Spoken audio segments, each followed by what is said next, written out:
आज विगत वर्षों की भांति इस वर्ष भी भारतीय दलित पैंथर के तत्वावधान में भारत रत्न परम पूज्य बोधिसत्व डॉक्टर बाबा साहेब भीमराव अंबेडकर जी के 68वें महापरिनिर्वाण दिवस पर 6 दिसंबर 2024 को छोटी पार्क मकरावटगंज, कानपुर नगर में दोपहर 12 बजे से श्रद्धांजलि सभा का आयोजन किया गया। सभा के पूर्व तथागत गौतम बुद्ध एवं बाबा साहब अंबेडकर के चित्र पर पुष्य अर्पित किया गया तथा दीप प्रज्वलित कर त्रिसरण एवं पंचशील का पाठ किया गया।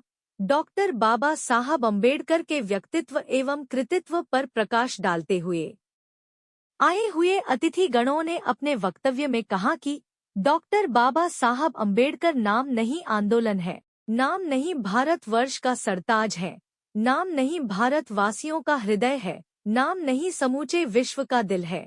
सही मायने में बाबा साहब अंबेडकर सिर्फ इंसान ही नहीं, वह दलितों, मजबूरों, मजलूमों, मजदूरों तथा महिलाओं के भगवान हैं।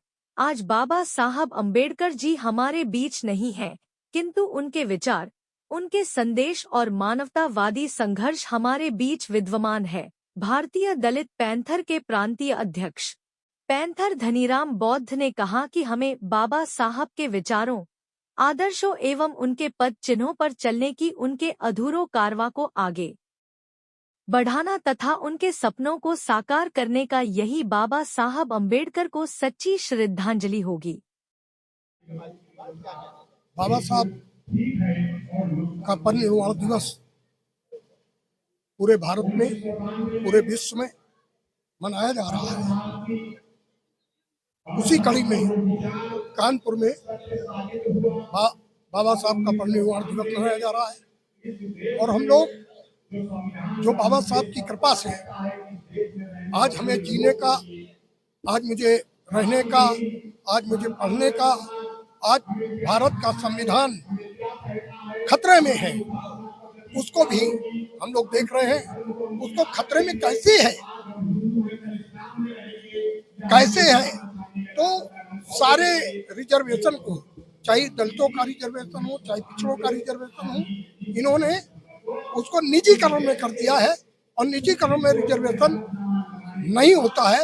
मुझे लगता है इस सरकार को, मोदी जी को, योगी जी को से विनती करना है कि निजीकरण खत्म करके सरकारी नौकरियां दें, जिससे दलितों और पिछड़ों को न्याय मिल सके।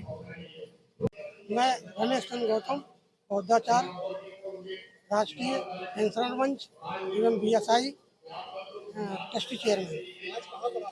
आज हम जो है मकरावटगंज में बाबा साहब के जो है प्रमाण दिवस पर एकत्रित हुए हैं। इस प्रमाण दिवस पर मेरी एक ही जनता से अभिलाषा है और बाबा साहब की माने तो बाबा साहब ने कहा है हमें मौलिक अधिकार प्रदत्त किए हैं, हमें मौलिक अधिकार दिए हैं। पहला मौलिक अधिकार ये है 14 से 18 तक समानता का अधिकार। समानता का मतलब है हर मायने में समानता। दूसरा अधिकार दिया है 18 से 19 तक जो शिक्षा स्वतंत्रता का अधिकार, और तीसरा अधिकार दिया है जो हमको 19 से 22 तक जो हमको हर मामले में सतर्क और सुगमता देखनी चाहिए। और 25 से 28 तक इस देश में किसी भी मजहब का कोई भी व्यक्ति हो, अब स्वतंत्र है और अपने तरीके से वो मजहब के अनुसार इस देश में अपनी मान्यता प्राप्त कर सकता है। इसके बाद 28 में संपादित का अधिकार दिया गया है और 31 में जो हमें अधिकार दिया गया था संपत्ति का अधिकार, वो जो है धारा 144 के तहत उसे हमें छीन लिया गया है, आज नहीं है। इसके बाद आर्टिकल 32 के तहत हमें सुप्रीम कोर्ट में भारत का कोई भी नागरिक अपनी याचिका दायर कर सकता है, स्वतंत्र है। और रही बात हमारे कर्मचारियों की, आर्टिकल 226 के तहत हमें किसी भी विभाग में कोई विभाग का अधिकारी सताता है तो आर्टिकल 226 के तहत हम उसकी याचिका दायर करके उस पीड़न से बचाए जा सकते हैं।